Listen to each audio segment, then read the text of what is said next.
So everybody is talking about Obsession. Okay. So I watched the movie with my boyfriend, and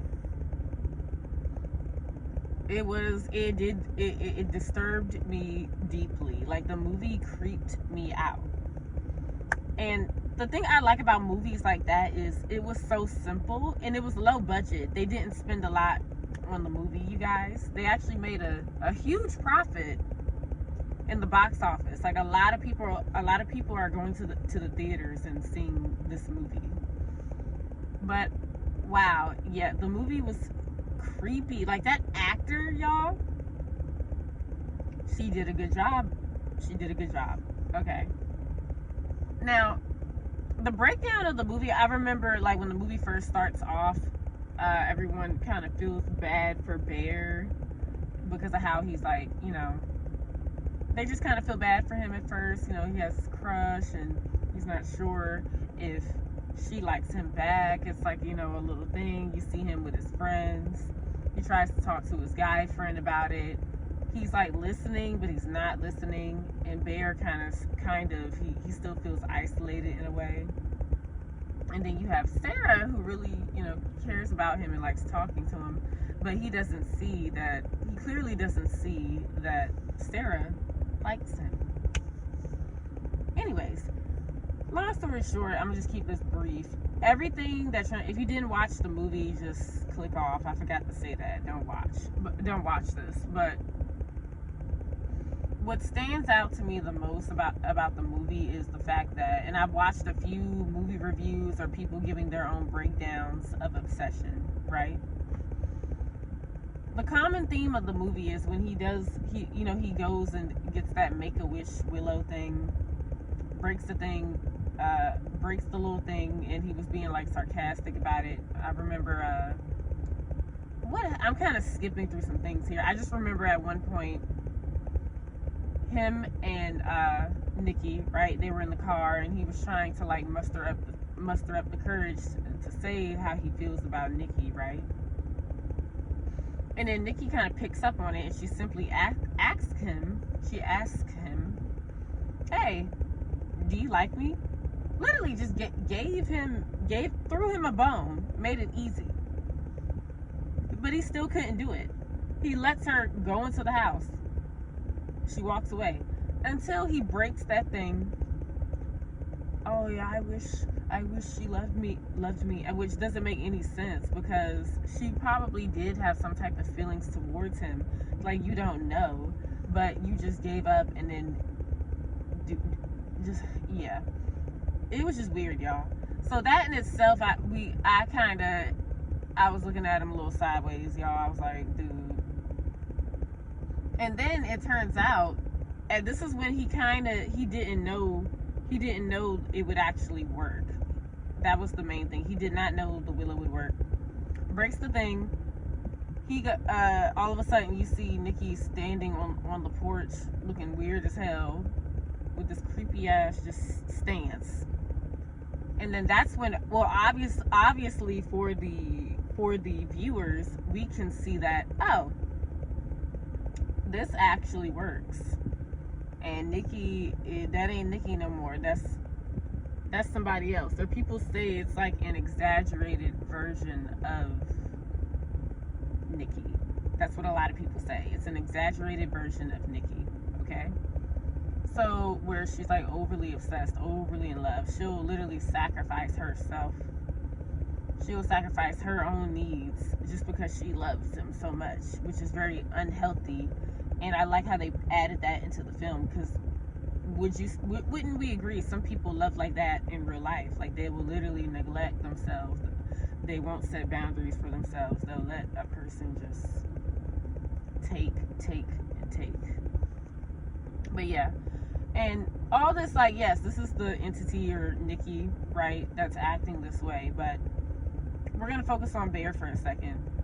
What he did in the beginning, he didn't know, but as time went on, he's hanging out with Nikki and he realizes, oh, hold on, this girl is actually not that normal. She's not acting, I don't think this is actually Nikki. and he's just kind of going along with it. He's happy that them two are together. Clearly the friends are questioning this because they're like, how is she all of a sudden overly infatuated with you, right? So that goes on, and then it gets to a point where, like, you see, like, he just didn't, yeah, sure, you could say he didn't have the confidence. He took himself out. He just wasn't feeling too hot, y'all. It's like he already took himself out. He was already like, well, you know what, oh well, there's no point in me saying this at this point, right? Mind you, she's not in a relationship, and she was about to leave, so I think this is the best time to say how you feel, right? But he just couldn't do it. It's like low self-esteem. It's like just didn't have, just didn't have the confidence already. He was just scared, But it was just what I didn't like about Bear is that when it got to a point where he realized this isn't Nikki, this is the thing, and he still kept like going along with it, like kissing her, even getting to a point where he's having sex with her, and that's not even Nikki that wants this. It's the entity, but Nikki has to be there and experience this and feel everything. It's like an internal torture for her. It's very effed up. Very effed up what he was doing. And it's like, that's what I'm saying. It'd be the nice guys. He comes off as a nice guy, but then he started being very selfish, and then you could tell like his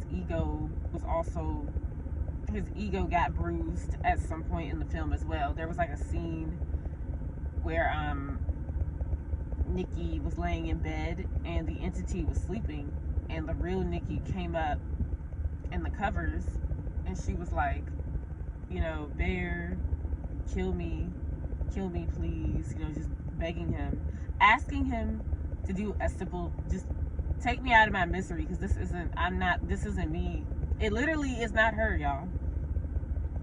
He stands there and he's like, well, what's so bad?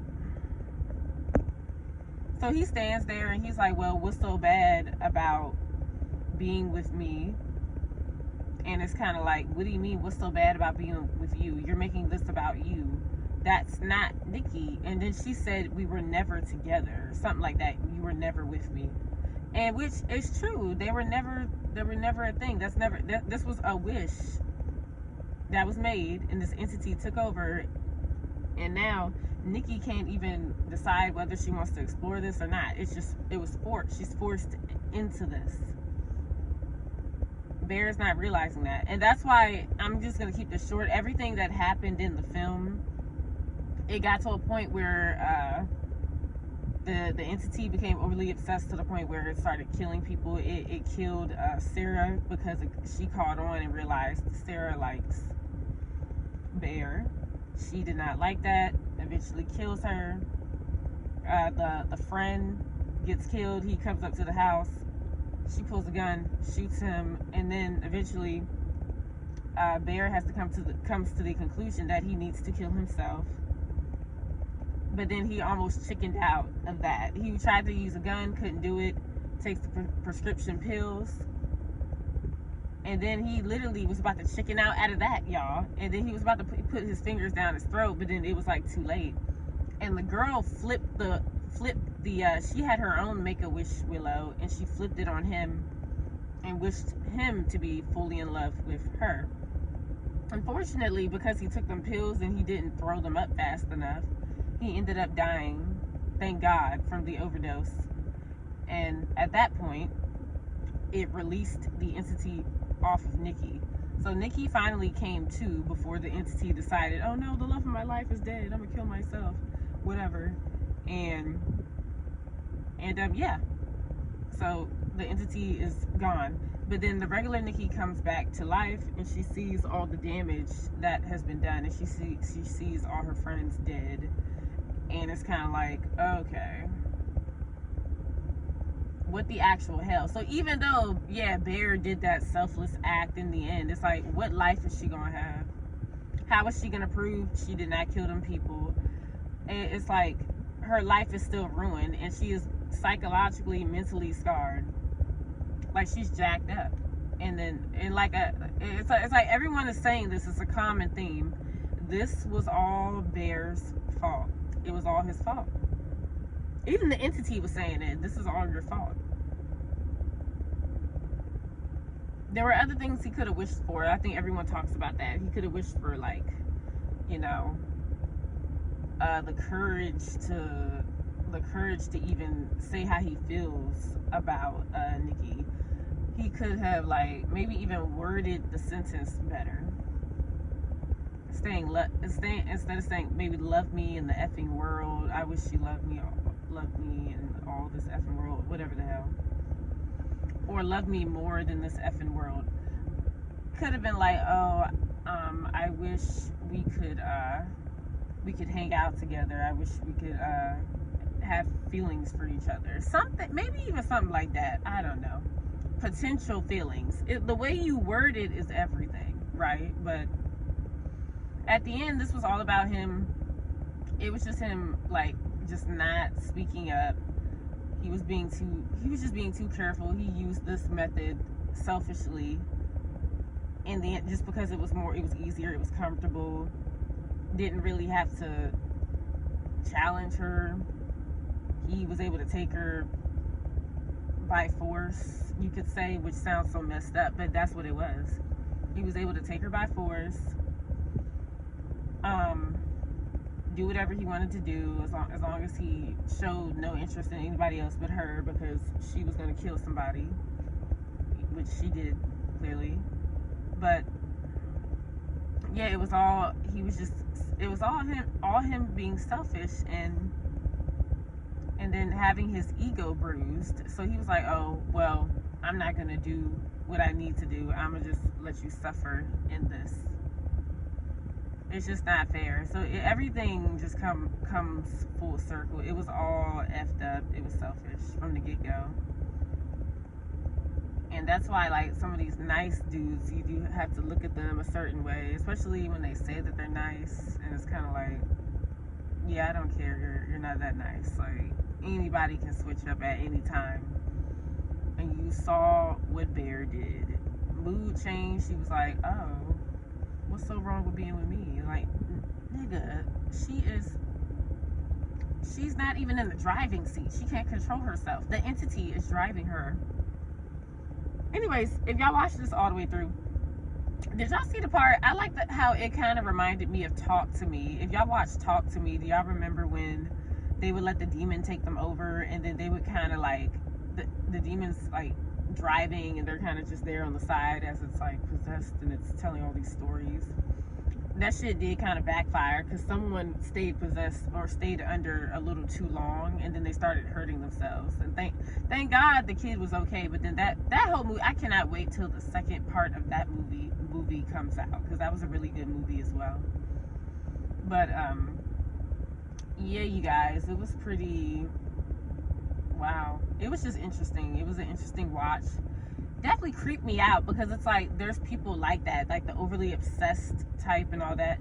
There are real people out there that act like that, and the way she responded to just the way Nikki in certain scenes, like the possessed Nikki, when Bear would try to call her out on something, and she would be like, you know, her expressions and shaking her head saying no, and like all this stuff. It's like, ooh, like, and then the constant watching and the staring, and then the self-neglect. It was like, y'all, it was insane. It's like, this is real. It's like, yes, this is a movie, and there were other things involved, but there are possessed Nickies out there like that, or there are Bears. There are nice guys out there thinking that they're so grand in this, and it's like, nah, you're just like the rest of them. You are worse. It's actually, you're the worst type of guy. The worst type of guy. You know what I mean? You ain't that nice. Some of them, he was on his own, like, power trip or ego trip.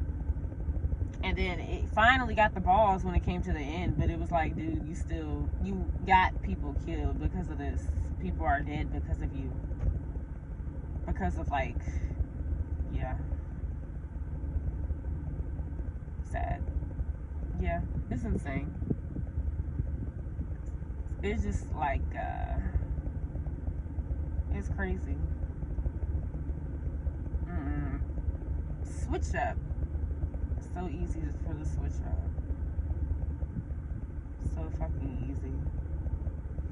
But yeah, this video is just kind of like, this is like my rough rendition or my rough summary of the movie. You guys let me know what you think about it, what you think about this in the comment section below. And yeah, and don't forget to like, comment, and subscribe.